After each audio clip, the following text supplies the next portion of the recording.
dengan judul Ejaan Bahasa Indonesia. Sebelumnya izinkan kami memperkenalkan diri. Nama saya Zikra Imanda dengan NPM 22130230 dan rekan saya Vicky Ferdiansa dengan NPM 2213023019. Rasya Rahmadani dengan NPM 2213023051. Anissa Azara dengan NPM 2213023055.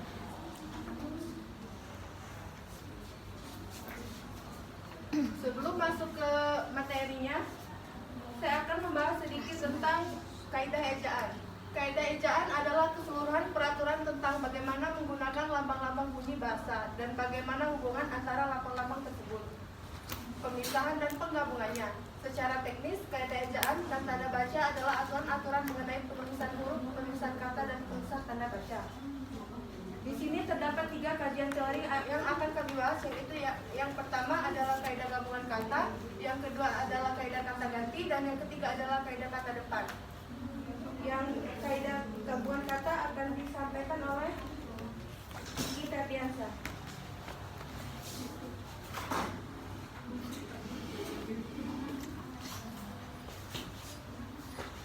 Baiklah, di sini saya akan menjelaskan tentang kaidah dari gabungan kata. Nah, kata gabungan atau gabungan kata sendiri itu adalah sebuah kata majemuk yang terdiri dari sejumlah kata yang digabungkan dan membentuk sebuah makna baru.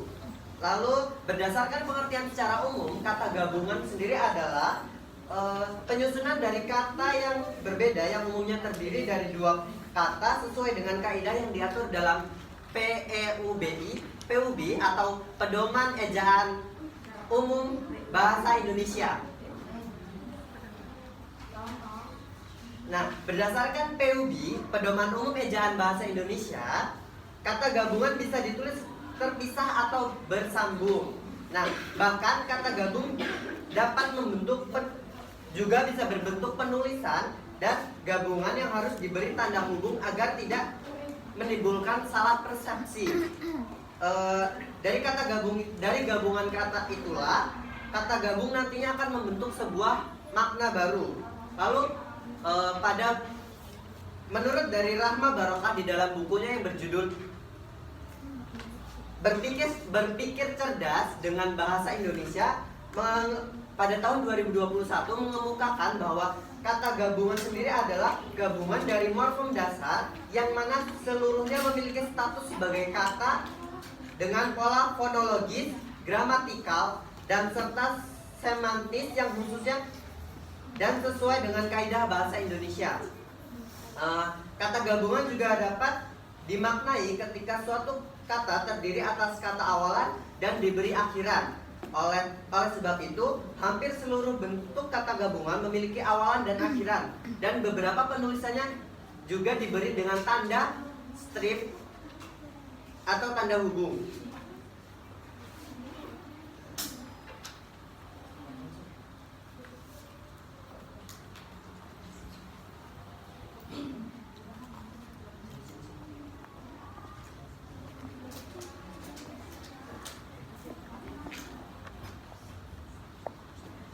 Nah, untuk jenis-jenis kata gabungan sendiri adalah yang pertama adalah unsur gabungan. Kata yang lazim disebut dengan kata majemuk, termasuk istilah khusus yang ditulis secara terpisah.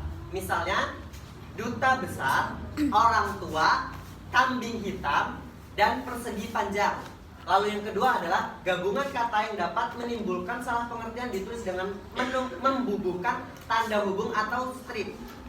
Di antara unsur-unsurnya misalnya adalah anak istri pejabat, anak istri pejabat, ibu bapak kami, ibu bapak kami. Lalu yang ketiga adalah gabungan kata yang penulisannya terpisah tetap ditulis terpisah jika mendapat awalan atau akhiran. Misalnya bertepuk tangan, sebar luaskan. Lalu jenis yang keempat adalah gabungan kata yang mendapat awalan dan akhiran sekaligus ditulis serangkai. Misalnya dilipat gandakan, pertanggungjawaban. Lalu jenis yang terakhir atau jenis yang kelima adalah gabungan kata yang sudah padu ditulis serangkai. Misalnya acap kali, apalagi, mana suka, dan barangkali. Yang selanjutnya, kaidah kata ganti akan disampaikan oleh